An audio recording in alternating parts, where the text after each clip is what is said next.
வணக்கம் friends, welcome to my channel. நாம் பார்க்க இருப்பது மிக சுவையாக செய்யக்கூடிய கப் கேக் ரெசிபி தான். இதை செய்வதற்கு தேவையான பொருட்களை பார்ப்போம். 1/4 கிலோ மைதா மாவு, 250 கிராம் பட்டர், 200 கிராம் ஜீனி, 1 spoon baking powder, 1/2 spoon baking soda, 3 முட்டை, 2 ஸ்பூன் வெனிலா எசன்ஸ். நாம் இதன் செய்முறையை பார்ப்போம். பட்டரை நாம் கேக் செய்வதற்கு அரை மணி நேரம் முன்னதாகவே ஃப்ரிட்ஜில் இருந்து வெளியே எடுத்து விட வேண்டும். அது ரூம் டெம்பரேச்சர் வரையும் தான் நாம் கேக் செய்ய வேண்டும். ஃப்ரெண்ட்ஸ், நாம் கேக் செய்வதற்கு முதலில் ஒரு ஜல்லடையில் மைதா மாவு,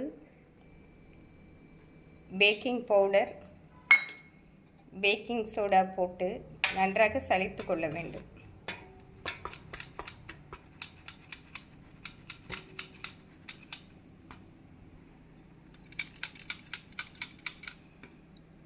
இப்படி தனியாக நாம் சலித்த மைதா மாவை எடுத்து வைத்து கொள்ள வேண்டும். ஃப்ரெண்ட்ஸ், நாம் எடுத்து வைத்திருக்கும் 200 கிராம் ஜீனியை ஒரு மிக்ஸி ஜாரில் போட வேண்டும். அதனுடனே 3 முட்டையும் போட வேண்டும். இதனுடன் நாம் முட்டை வாடை போவதற்கு 2 ஸ்பூன் வெண்ணிலா எசன்ஸ் சேர்த்துக்கொள்ள வேண்டும். இப்பொழுது இதை நன்றாக அடித்து வைத்து கொள்ள வேண்டும். நாம் ஒரு வாயகன்ற பாத்திரத்தில் எடுத்து வைத்திருக்கும் 1/4 கிலோ பட்டரை போட வேண்டும்.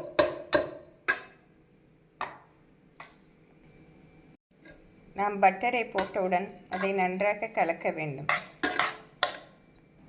நாம் எடுத்து வைத்திருக்கும் பட்டர் இதேபோல் ரூம் டெம்பரேச்சர் வந்தவுடன் இதனுடன் நாம் அரைத்து வைத்திருக்கும் ஜீனியும் முட்டை கலவையை ஊற்ற வேண்டும்.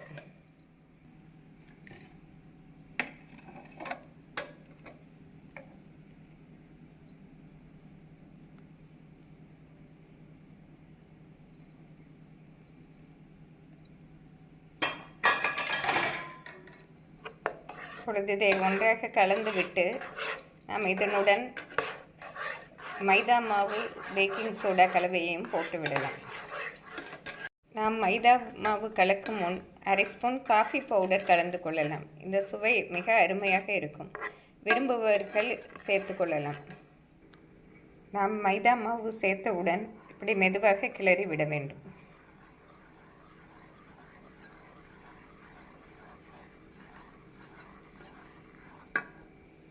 இந்த சமயம் நாம் காய்ச்சி ஆற வைத்த பால் 1/2 கப் சேர்க்க வேண்டும்.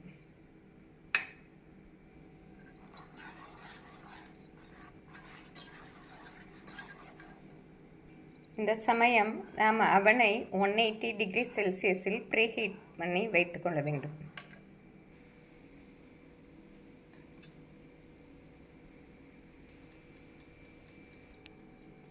ஃப்ரெண்ட்ஸ், கேக் மாவு இதே பதத்திற்கு இருக்க வேண்டும். மிகவும் கெட்டியாக இருந்தால் நாம் 1/2 கப் பாலை சேர்த்து கொள்ளலாம்.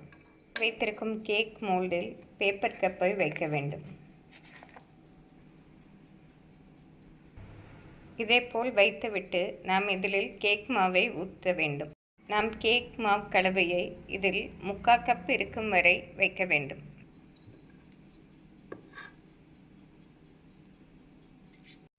நாம் கேக் மோல்டில் இதேபோல் அனைத்தையும் ஊற்றி வைத்துவிட்டு ப்ரீஹீட் பண்ண அவனில் இதை நாம் ஒரு 20 நிமிடம் வைத்து எடுக்க வேண்டும். நாம் இதேபோல் அவனில் வைத்து 20 நிமிடம் நாம் வேக வைக்க வேண்டும். நாம் கேக் வேக வைத்து 10 நிமிடத்தில் இதேபோல் எழும்பி வரும்.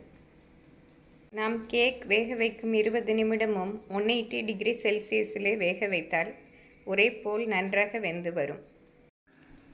நாம் கேக் வைத்து 15 நிமிடத்தில் இதேபோல் நன்றாக எழும்பி வரும். கேக் இப்படி நன்கு வெந்து வரும் வேளையில் வாசனை மிக அருமையாக இருக்கும். குழந்தைகள் இதை விரும்பி சாப்பிடுவார்கள்.